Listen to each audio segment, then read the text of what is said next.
All right, peace and blessings. Peace and blessings. Assalamu alaikum. Shalom, family. Thank you for taking the time to join us this morning. And on this Tuesday morning, we'll talk about reflections on Dr. Martin Luther King Jr. Reflections on Dr. Martin Luther King Jr.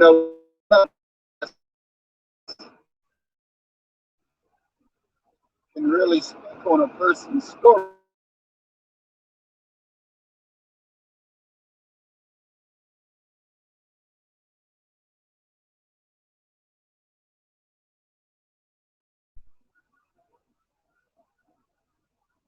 Now that the person is no longer living, we can analyze their life in a full context. While we're living, we really can't give a full analyzation because people always have the possibility to change, to move from one direction to another direction. Peace and blessings, Mellow Cap.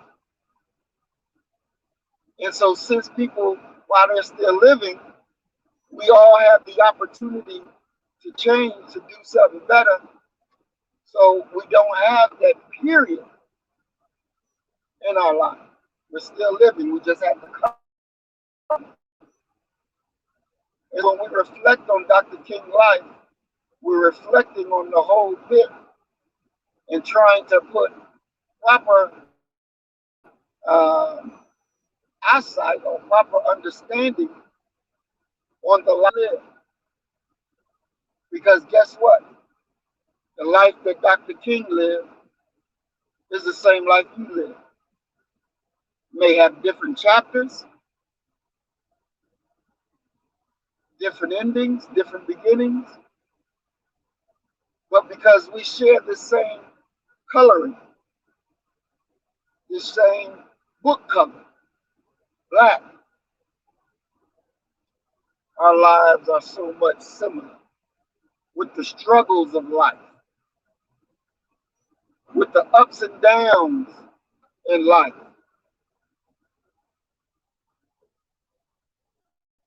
But Dr. King started in his 20s.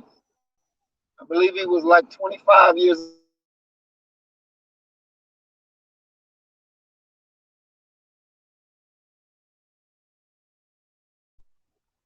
I know when I was 25 years old, I wasn't thinking about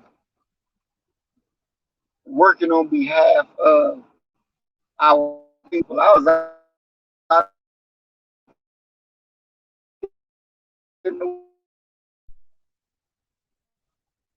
But Dr. King was a young man. And one thing that we seem to don't understand is that there is no school that you're going to go to and learn how to be a good leader for our people. That just doesn't exist. So it's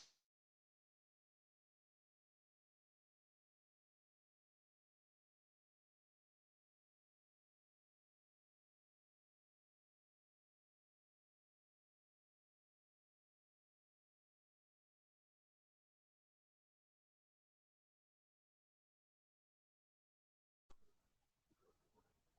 be so it's on the job training is learning from those who went before you.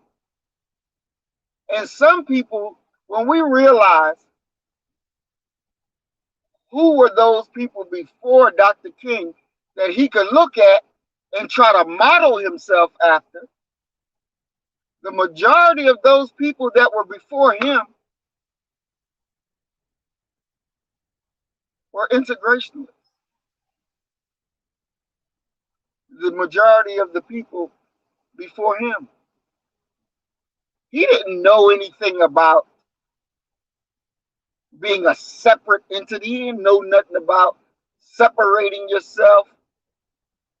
The only power that he knew, the only power that he understood was the power of the Caucasian, the power of the cracker.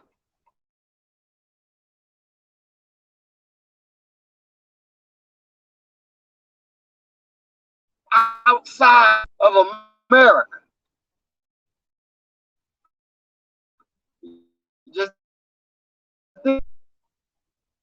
he couldn't conceive reality.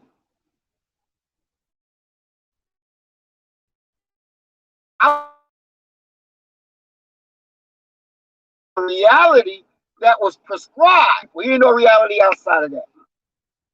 So that was the avenue by which he took.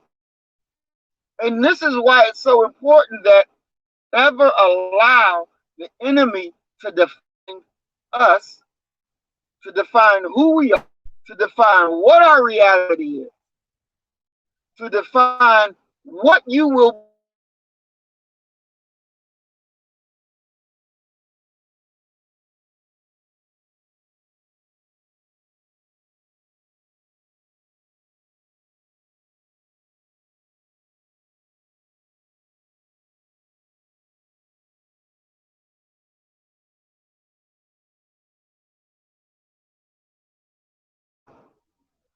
Because when he begins to define those things for you, he begins to prescribe what you're able to do.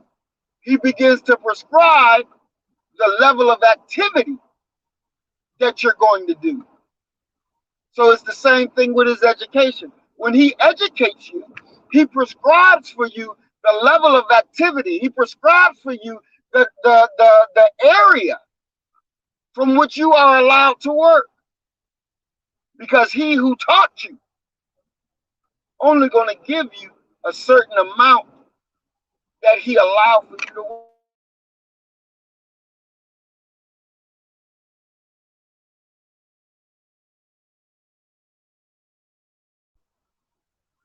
He's not going to teach you how, but he's going to damn sure teach you how to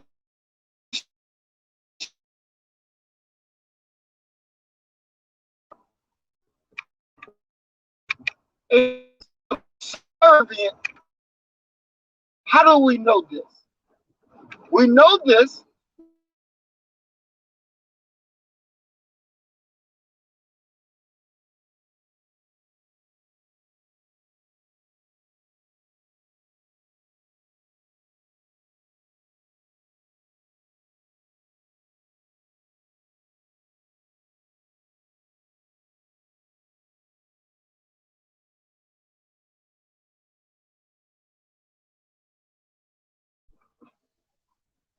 so we the, the continuous break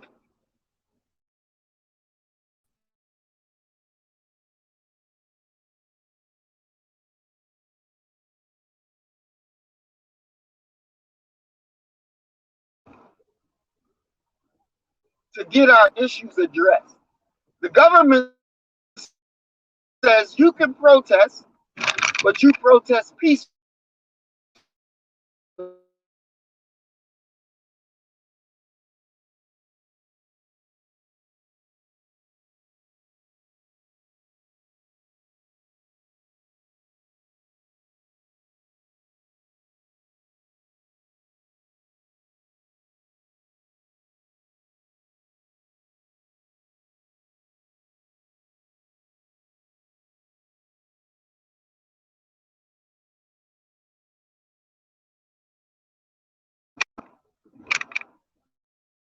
This morning we don't normally have.